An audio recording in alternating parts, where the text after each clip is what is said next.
This is day 281, Rebuild Without Becoming Bitter. I was sitting with my mother-in-law today, listening to her remember a time when the U.S. government was trying to eradicate French speakers from the parish communities in Louisiana. She came more from the Creole side, from French immigrant descendants, but around her there was a large band of French Canadians, the Acadians, or what we call Cajuns. As I listened, I kept coming back to one clear thought. Some people lose almost everything and still refuse to lose themselves. The story itself is hard. These people had gone to French Canada and the Nova Scotia region, and when France lost the area to the British before the 7 Years' War, their loyalty was questioned. In 1755, they were chased out in what became known as the Grand Derangement. That kind of loss can do more than take land or property. It can damage identity. It can turn memory into grief and grief into bitterness. But that is not what happened here. Losing everything is not the same as losing yourself. What fascinates me about the Acadians and later the Cajuns is not only that they suffered loss. History is full of people who have suffered loss. What stands out is they refused to disappear.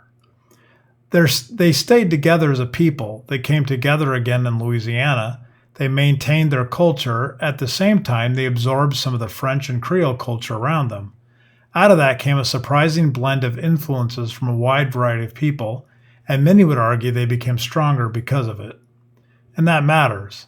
A lot of us assume that if life breaks apart, then the self must break apart with it.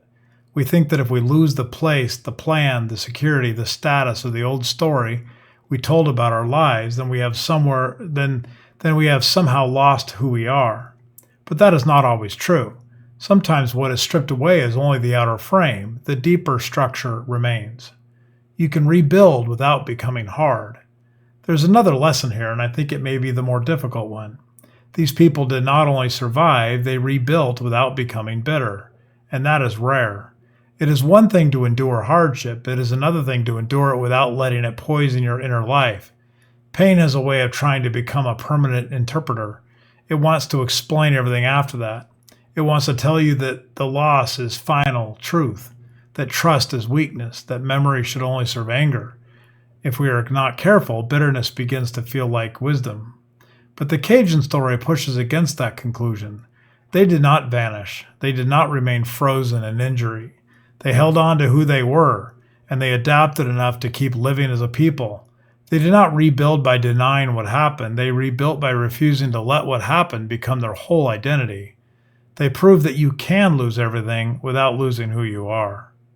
There is real strength in that kind of identification, not the strength that performs for others, but the kind that keeps a people or a person from collapsing inward. It is a quiet strength, strong enough to preserve what matters, open enough to grow. A lesson for those of us who have lost. I think there's a lesson here for those of us who have lost something or are still trying to understand what remains of us. Maybe it was a relationship. Maybe it was a career. Maybe it was a dream that you built carefully and then watched come apart in your hands. The temptation is to let the wound define the rest of the story.